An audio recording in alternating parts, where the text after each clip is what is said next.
Ajit Doval China पहुंचे हैं और चाइना पहुंचकर भी उन्होंने अपना एक्शन वाला तेवर दिखला दिया है। वहीं रूस के साथ इस मीटिंग में क्या हो रहा है, जियोपॉलिटिक्स में बहुत सारी चीजें चल रही है। हमेशा की तरह जानने को मिलेगा बहुत कुछ। आइए जानते हैं इन खबरों को विस्तार से। 24 जून 2025 को भारत के राष्ट्रीय सुरक्षा सलाहकार अजीत डोभाल ने बीजिंग में एससीओ सुरक्षा परिषद सचिवों की 20वीं बैठक के मौके पर रूस के सुरक्षा परिषद के उप सचिव अलेक्जेंडर वेनेडिक्टोव से मुलाकात की। इस मुलाकात में दोनों पक्षों ने भारत रूस विशेष और विशेषाधिकार प्राप्त रणनीतिक साझेदारी को और मजबूत करने पर जोर दिया। ये मुलाकात भारत और रूस के बीच दशकों पुराने गहरे संबंधों का एक और प्रमाण है, जो ऐतिहासिक, सामरिक और आर्थिक सहयोग पर आधारित है। द्विपक्षीय सहयोग की बात करें तो डोभाल और वेनेडिक्टोव ने भारत रूस रणनीतिक साझेदारी को नेताओं के दृष्टिकोण के अनुरूप आगे बढ़ाने की आवश्यकता पर बल दिया। दोनों द्विपक्षीय, क्षेत्रीय और अंतर्राष्ट्रीय महत्व के मुद्दों पर चर्चा की। वेनेडिक्टोव ने कहा कि वह जल्द ही रूस में डोभाल की मेजबानी करने के लिए उत्सुक है, ताकि रणनीतिक संवाद का अगला दौर आयोजित हो सके। एससीओ की मंच की बात करें तो ये मुलाकात एससीओ के ढांचे के तहत हुई, जहां सुरक्षा, क्षेत्रीय स्थिरता और आतंकवाद विरोधी सहयोग जैसे मुद्दे चर्चा के केंद्र में थे। भारत और रूस के बीच में संबंध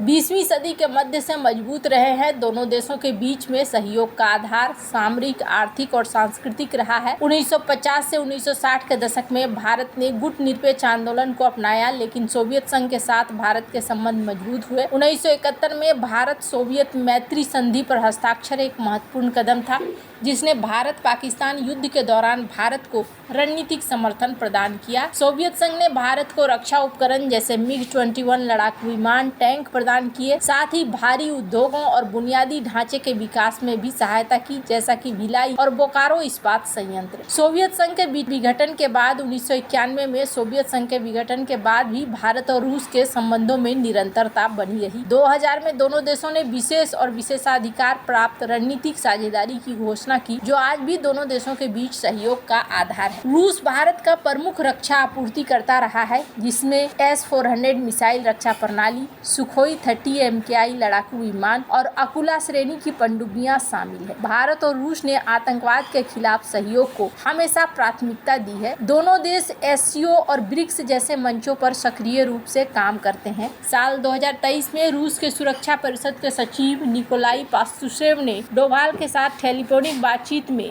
रूस में भाड़े के सैनिकों के विद्रोह के बारे में जानकारी दी थी, जो दोनों देशों के बीच विश्वास को दिखलाता है। साल 2017 में डोभाल ने रूस का दौरा किया और निकोलाई पात्रुशेव के साथ सुरक्षा और रक्षा सहयोग पर चर्चा की। दोनों ने आतंकवाद और क्षेत्रीय सुरक्षा खतरों से निपटने के लिए सहयोग की पुष्टि की। साल 2023 में डोभाल ने मॉस्को में रूसी राष्ट्रपति व्लादिमीर पुतिन से मुलाकात की और अफगानिस्तान पर बहुपक्षीय सुरक्षा संवाद में भाग लिया। भारत ने रूस के साथ चाबहार बंदरगाह के विकास और अंतर्राष्ट्रीय उत्तर दक्षिण परिवहन गलियारे जैसे आर्थिक परियोजनाओं में भी सहयोग को बढ़ाया है। एससीओ एक महत्वपूर्ण क्षेत्रीय मंच है, जिसमें भारत, रूस, चीन, अन्य देश शामिल है। डोभाल ने इस बैठक में आतंकवाद के खिलाफ कड़ा रुख अपनाया और विशेष रूप से लश्कर-ए-तैयबा और जैसे मोहम्मद जैसे आतंकी संगठनों के खिलाफ कार्रवाई की मांग की। भारत ने एससीओ शिखर सम्मेलन में हाल के पहलगाम आतंकी हमले का उल्लेख शामिल करने की मांग की। एक दिन पहले ही डोभाल ने चीनी विदेश मंत्री वांग यी से मुलाकात की थी, जहां दोनों ने भारत चीन संबंधों को बेहतर बनाने और लोगों के बीच संपर्क बढ़ाने पर चर्चा करी। ये दिखलाता है कि भारत क्षेत्रीय शक्तियों के साथ संतुलित कूटनीति बनाए रखने का प्रयास कर रहा है। अजीत डोभाल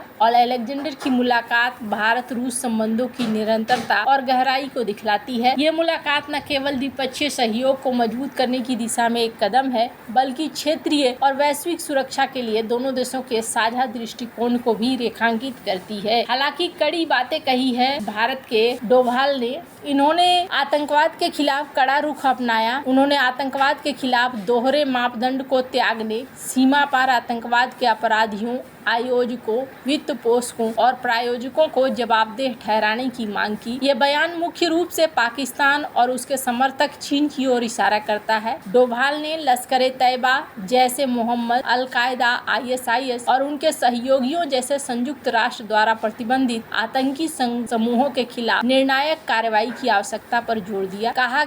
डोभाल ने कहा कि सीमा पार आतंकवाद मानवता के खिलाफ अपराध है। उन्होंने एससीओ सदस्य देशों से आतंकवाद के खिलाफ एकजुट होकर कार्रवाई करने और दोहरे मापदंड छोड़ने की अपील। डोभाल ने 22 अप्रैल 2025 को जम्मू कश्मीर के पहलगाम में हुए आतंकी हमले का उल्लेख किया, जिसमें एलईटी की प्रॉक्सी द रेसिस्टेंट फ्रंट ने 26 भारतीय नेपाली नागरिकों को धार्मिक आधार पर अलग कर मार डाला। इसके जवाब में भारत ने 7 मई 2025 को ऑपरेशन सिंदूर शुरू किया, जिसमें पाकिस्तान और पीओके में 9 आतंकी ठिकानों पर सटीक हमले किए गए। डोभाल ने इसे संयमित गैर उत्तेजक कार्रवाई बताया। डोभाल का बयान पाकिस्तान के आतंकवाद प्रायोजन और चीन के उसके समर्थन को उजागर करता है। भारत ने चीन से अप्रत्यक्ष रूप से पाकिस्तान पर आतंकी संगठनों के खिलाफ कार्रवाई के लिए दबाव डालने की मांग की। एससीओ में भारत, चीन, पाकिस्तान, रूस, ईरान, मध्य एशियाई देश शामिल हैं। ये मंच क्षेत्रीय सुरक्षा और आतंकवाद विरोधी सहयोग के लिए महत्वपूर्ण है।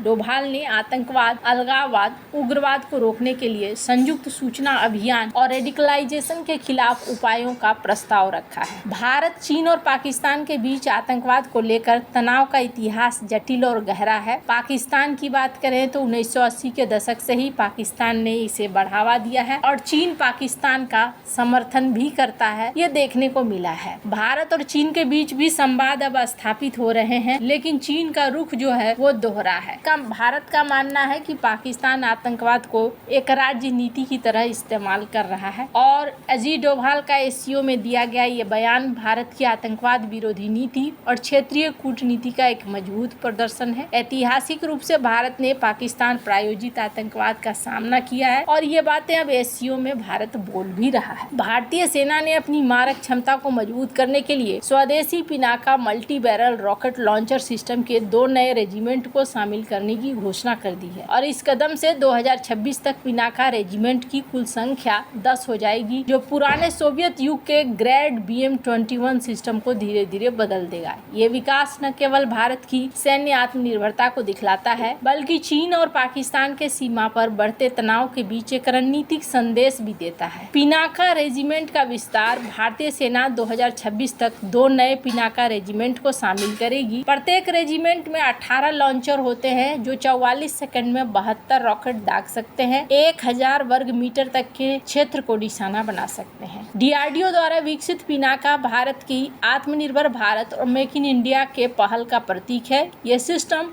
बोफोर्स तोपों, M777 होवित्जर, L-17 हवाई रक्षा तोपों के साथ मिलकर भारत की तोपखाना की शक्ति को बढ़ाता है। ये रेजिमेंट उत्तरी और पश्चिमी सीमाओं पर तैनात की जाएंगी, जिससे भारत की गहरी हमले की क्षमता बढ़ेगी। पिनाका की बढ़ी हुई रेंज और सटीकता इसे क्षेत्रीय शक्ति संतुलन में गेम चेंजर बनाती है। पिनाका की तैनाती और भारत की स्वदेशी रक्षा क्षमताओं का विस्तार चीन और पाकिस्तान के लिए चिंता का विषय है। खास करके ऑपरेशन सिंदूर के बाद भारत ने पिनाका पर ध्यान देना शुरू कर दिया है और पिनाका अब काफी हद तक इसकी तैनाती उत्तरी सीमा में चीन के साथ, पश्चिमी सीमा में पाकिस्तान के साथ त्वरित और गहरी हमले की क्षमता को बढ़ाता है। और ऑपरेशन सिंदूर में पिनाका की प्रभावशालीता को भी देखने को मिला था। पाकिस्तान के पास 155 mm के गोले, 122 mm के रॉकेट की कमी है। पिनाका 75 से 300 किलोमीटर की रेंज इस्लामाबाद को भारतीय सीमा के भीतर से निशाना बनाने में सक्षम होगी। पाकिस्तान द्वारा